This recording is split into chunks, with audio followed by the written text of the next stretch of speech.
Good evening. Welcome to day 79 of my 108-day commitment to create and communicate. I'm almost like I found myself almost saying, welcome to Wisdom at the Well. And then I've been calling it recently the Sacred Beyond. And what I'm being really impulsed to evolve my Substack channel into is living in the ampersand. And do you know what the ampersand is? I love the word, I love the symbol. It's the and symbol on our keyboard, on our computer. And what do I mean by living in the ampersand?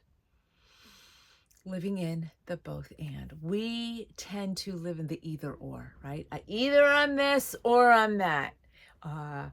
We've gotten so divided internally and externally in our world, and it's like this is polarity extreme over here and another polarity and extreme over there, and it's we can get polarized.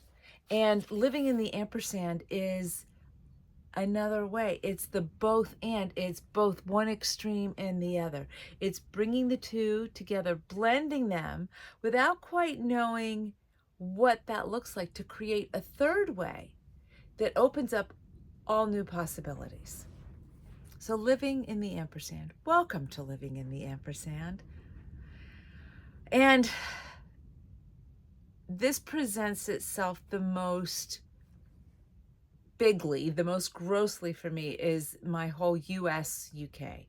So for those of you who are new here, is I was born in England and we moved to America when I was 2.5, and I've spent most of my adult life in America, hence the accent, and yet over the last 13 years have been coming back more and more, and have in the last 2 years moved here. So I'm now living in Cornwall. And yet I'm American, but I'm English, but I'm American, but I'm English. And why does it even matter?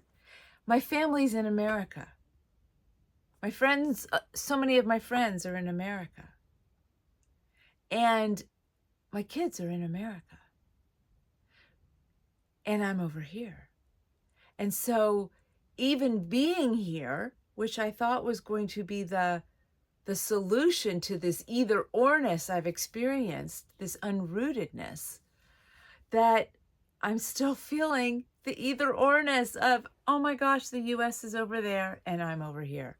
And perhaps this is being compounded because I'm actually going to be in the US for 5 weeks. I'm leaving in 10 days, which I have to say is I'm super excited about. The other thing is today I went down to Penzance and I got to go to my dear friend Claire's lecture. And it was in My Element was the name of her talk. And she has been the artist in residence at the Moorab Library for the last couple of months. And today was her culminating lecture. It was so good. Claire, if you're watching this, you were so wonderful today. I was so inspired. I was so moved, and I resonated with so much of what Claire shared. And she talked about how that when we're in our element, we feel at home. We have an experience of being home. There's an experience of thriving, right? You're in your element. And what was so beautiful is that she was doing drawings of people who come to Moorab Library in their element.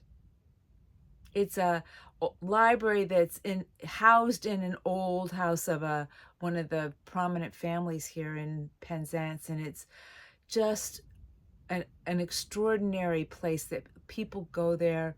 They love Moorab Library. It's got filled with books. They host different events. It's one of the gems of Penzance, quite honestly. And I loved being there in that building.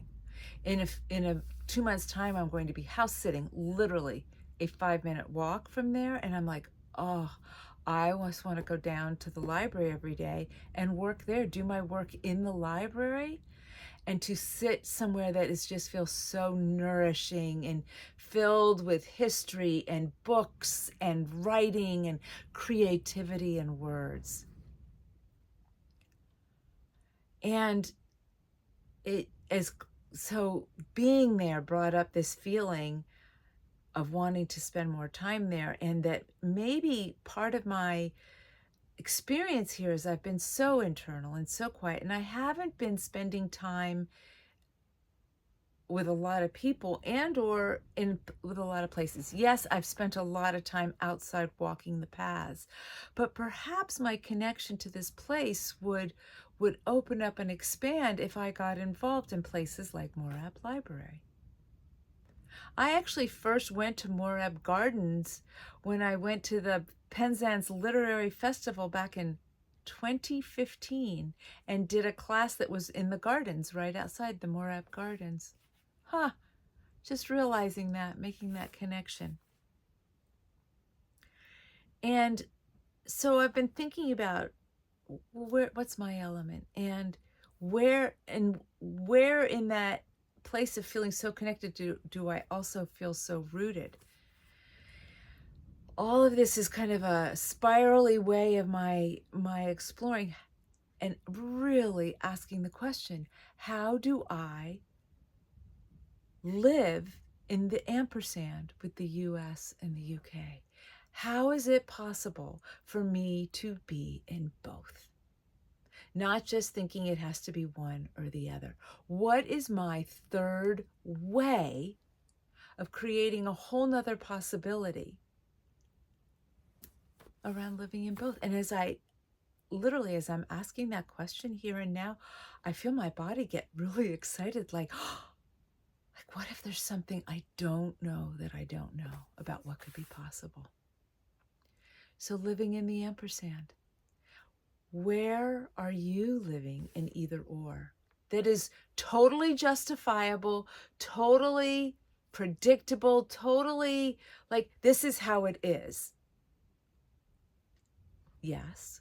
And what if something else is possible? If you're resonating with living in the both and, living in the ampersand, how can you open up to what else is possible and how both and can be possible for you? It's actually a profound question.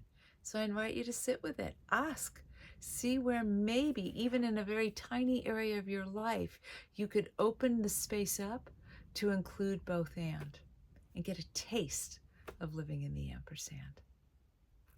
Thanks so much for being here. Until tomorrow.